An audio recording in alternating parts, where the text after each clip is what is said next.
भैरवपुर में कुछ नयूं थियूं कुछ पुराणियूं थियूं। अच्छा सवाल जवाब जेके दोस्तनि कया उन्हनि में कुछ नवां हुआ कुछ पुराणा हुआ। तव्हां कुछ इश्क जी ॻाल्हि बि कई। इहा ॻाल्हि माण्हू सम्झण लाइ कहिड़ी इश्क वारी ॻाल्हि इश्क के ला नकला हुआ मालूमात है माण्हुनि खे इहा घुरिजे त तव्हां कराचीअ खां ईंदे रोड सां इश्क कयो आहे या हिते ॻोठ लंडन में उते को ॾिसण वारो पुछण वारो कोन्हे रज़ामंदी शेख रशीद 11 तारीख़ लॉन्ग मार्च थो करे किथां इस्लामाबाद हाणे थो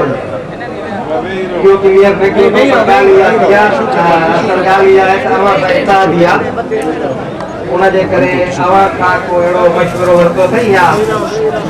ये मशवरो पर लॉन्ग मार्च न करे ये तरफ है दवाइयों ऊपर जो तो केमिकल लगे ऊपर रात दोस्त ना मान बहुत की अच्छा आयो आवाज लायो से कराची सांगरी मुसल्लम अलैका या हबीब अल्लाह सल्लल्लाहु अलैका या रसूल अल्लाह वसल्लम अलैका या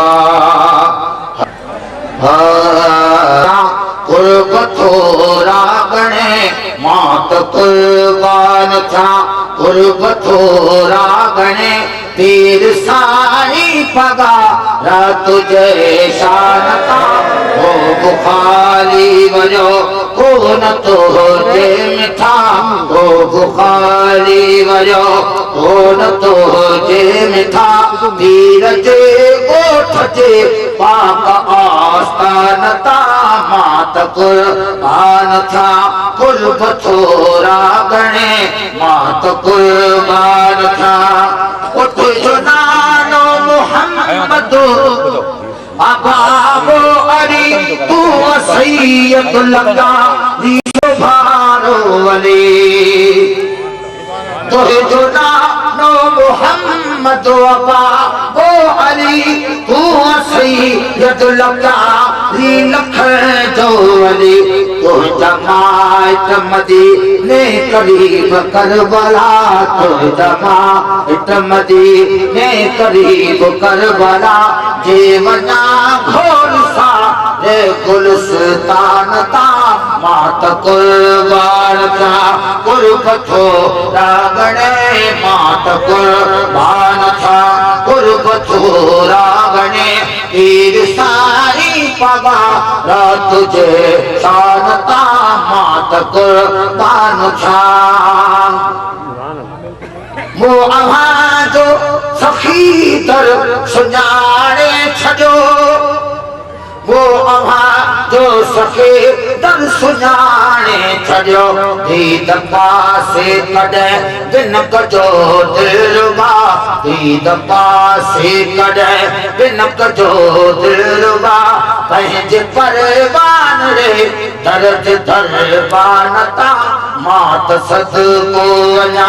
मात कुर्बान था कुर्ब थोरा गणे तीर साथी पगारा तुझे शान ता मात कुर्बान था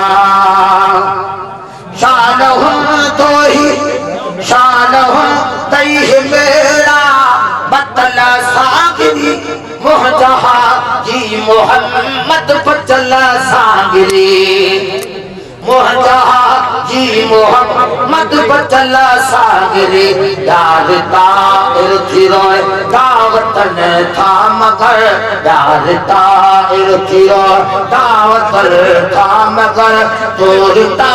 इरथिया यो ही आसमान ता मात कुर्बान था कुर्ब थोरा गणे मात कुर्बान था चल खले फन जिना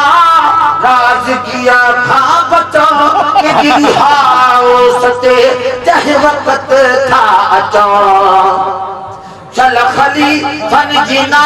राज किया था बचो कि गिरी हाउस ते चाहे वक्त था अचो अख फुटारे असा देद से था जवन अख फुटारे असा देद से था जवन हल चुके दीनला ढाई खल जानता मात कुर्बान था गुरब थोरा गणे मात कुर्बान था के बिला साईं अव्हां खे अर्ज़ कयो चुप मुबारक अव्हां पाण चोरे कयो के बिला साईं अव्हां खे अर्ज़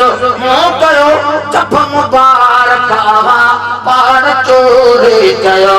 अज विदा कर करीम खे अव्हां चई छॾियो अज विदा कर करीम खे अव्हां चई छॾियो बाल मुंहिंजी न लाहे छॾे जानता मात कुर्बान था कुर्ब थोरा गणे मात कुर्बान था कुर्ब थोरा गणे मात कुर्बान था चल बस तुझी दरगाह तुझो शहर तुझे नौकर जो नालो छोड़ो महर चल बस तुझी दरगाह तुझो शहर तुझे नौकर जो नालो छोड़ो महर मुझी पार तुझे ओ पगारा फिरे मुझी पार तुझे ओ पगारा फिरे पर न पासे नजर पंहिंजे नात मानता मात कुर्बान था कुर्ब थोरा गणे मात कुर्बान था कुर्ब थोरा गणे वीर सामी पगारा तुझे शानता वो बुखारी वरो कौन तुझे मिठा वीर जो को छजे पाक पास्तानता मात कुर्बान था